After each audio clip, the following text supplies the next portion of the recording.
Let's begin. The first pillar of the triple support system is your metabolic support. Foods that make your body burn more calories. Your body burns different amounts of calories depending on what you eat. The right choices can create an automatic calorie deficit without any extra exercise. Picture two meals, right? Both are about 400 calories. One is processed like instant noodles, and your body burns maybe 5% of those calories digesting that. The other meal is whole food, chickpea pasta, meat, and vegetables. Your body burns 15 to 25% of calories just processing that meal. That's an extra 70 to 100 calories burned every single day from one simple swap without adding a single minute of cardio. One of my clients, for example, Jake, is a software developer who spends 10 hours a day roughly at his desk. He replaced his fast food breakfast sandwich with 4 scrambled eggs, avocado, and whole grain toast. 5 weeks later, he dropped a belt notch and has been feeling even better about himself since. His workout performance also skyrocketed, and he used to have a mid-afternoon crash and would always be talking about wanting to have an energy drink. It's completely gone. Your metabolic mission is simple. Choose foods with one ingredient wherever possible. Front load your protein, aim for about 30 grams in your first meal, and if the ingredient list is longer than your phone number, just skip it. Are you eating at the wrong times and sabotaging results? Your metabolism works like a solar panel. It produces maximum output in the morning light when cortisol naturally peaks. Eating earlier in the day leverages your natural rhythm for maximal fat burning. Another client, Caleb, he's a radiologist resident, and to say he has a hectic schedule is an understatement. He shifted his biggest meal of the day to around 11 o'clock when he could go to the cafeteria. His late night cravings vanished, and probably within about 3 to 4 weeks had to tighten his belt probably another notch or two. So here's your timing strategy that you can implement today. Front load the calories early in your day. Drink about 500 milliliters of water, or about 16 ounces, which is 1 to 2 glasses, probably closer to the 2. And the reason for this is based off a 2022 meta-analysis that shows this naturally reduces calorie intake by about 10%. People are less likely to eat more calories because the volume of water is filling up part of the stomach, and you simply eat less. If you work night shifts, save about 300 calories for your post-workout, but really try and front load the rest of your calories during your waking hours. Okay, question for you. Would you believe me if I told you that certain foods can keep hunger away for hours while others will leave you pretty much famished again within minutes? Hunger isn't about willpower, it's about chemistry.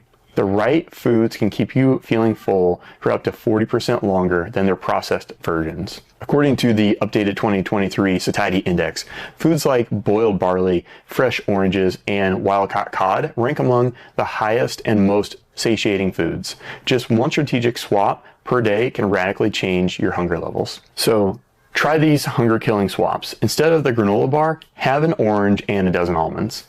That's a 38% gain in fullness. Swap out the white rice for barley mix. That's going to be about 35% more satisfying. Replace the beef sausage with lean grilled cod. That's a 32% improvement in satiation and calories. Make just one of these swaps per day and watch those desperate snack runs disappear.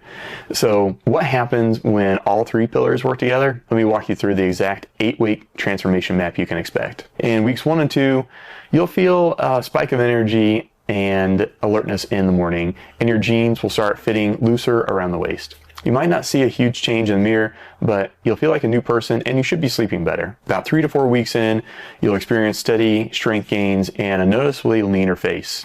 You could be down 4 to 8 pounds at this point. Weeks 5 and 6, you'll see your midsection start to tighten up, and you should be down about 6 to 12 pounds. Your clothes might feel like they've shrunk, but it should be in the places that you want it to, only in the best way. By weeks 7 and 8, cardio should feel easier as you weigh less, upper abs should be more visible, and hopefully people are starting to throw compliments your way. A great example of what you can do in 8 weeks is my client Jimmy, who followed this exact system before his trip to Miami. He dropped major weight, revealed a super lean midsection, and he did it all in 8 weeks. I'm not just a guy behind the screen, I'm putting my words into action. And after getting knocked down pretty hard by the big virus a couple years ago, I followed pretty much this exact strategy and achieved my personal transformation, and I did it in about 12 weeks. After that, signed up did a photo shoot with a photographer in Los Angeles and wound up being in Men's Health magazine, which is pretty cool. Just a quick side note, don't rely just on the scale. It can lie. Take progress photos, track your measurements, have lots of data points so you can find out exactly what's going on. You might be losing inches even if your weight plateaus. Now, let me show you a done-for-you meal plan that takes all the guesswork out. Here's my actual meal plan at 6'1", 195 that I use pretty often to get it leaned out. You can adjust it based on your own size and activity level. For breakfast, I just grab some whey protein powder, mix with about a cup to a cup and a half of oatmeal, and then throw in about a quarter cup of Greek yogurt and another quarter cup of blueberries. Top it off with a tablespoon of melted peanut butter and about a teaspoon of honey. You can cut those out if you don't have it for your calorie budget, but if you can, it adds a lot of flavor. For an even leaner option, and what I would do closer to the shoot, is swap out the peanut butter for powdered peanut butter, like a PB2, and pretty much get rid of the honey. Start saving on the carbohydrates for around the workout. This combination for breakfast gives you a good amount of easy digesting protein, complex carbs, fiber, and some healthy fats to stay full and energized. Again, this would usually be my pre-workout meal. Post-workout, I would have just a protein shake, 2 scoops, trying to get about 50 grams of protein in there for rapid recovery, building up those amino acids to help the muscles in that recovery. Lunch is probably about 6 ounces of cooked lean grass-fed beef, 1 cup of brown rice or a baked sweet potato, and some mixed veggies in there. This kind of meal is great for helping the metabolism to stay on point and fills in key nutrients and really helps with that satiation and that calorie deficit. Dinner is a pan-seared chicken breast with roasted vegetables of your choice. This helps control calories as the day winds down and helps to stabilize the blood sugar before bed, so you're getting a good night's rest. If you're not seeing 1 to 2 pounds of weight loss per week, cut back on the carb sources for 3 to 5 days at a time and do this in a cyclic fashion. Every 4 to 6 weeks, eat just at your maintenance calories for a few days, then hop back on the fat loss plan. This will help to keep your metabolism from stalling. Let's knock out a couple of quick answers to some common questions that most people will ask me about. So the first one is, if you're plant-based, how does this change? Really try and have protein-rich foods like tempeh or a lentil rice combo. The protein goals are still the same. Just because you're vegan or vegetarian doesn't mean we can eat less. We need to have more of that protein to help sustain that muscle mass. I don't recommend it, but if you do drink socially, keep it to no more than 2 drinks per week. Clear spirits with 0-calorie mixers work better for your progress than the sugary cocktails or the craft beer. Again, I don't recommend it. Don't fall for the myths of, oh, it's fat-free and it's going to help you lose weight faster. They often replace the healthy fats or fats in general with hidden sugars. And eating 6 mini meals a day doesn't boost metabolism any more than 3 or 4. The total calorie balance and the timing matters far more. Here are 3 more habits that can make a big difference in your progress. Track your progress with a food journal or app. I personally like MyFitnessPal. Stay active, even if it's just a simple walk throughout the day, taking the dog out on a hike, something like that.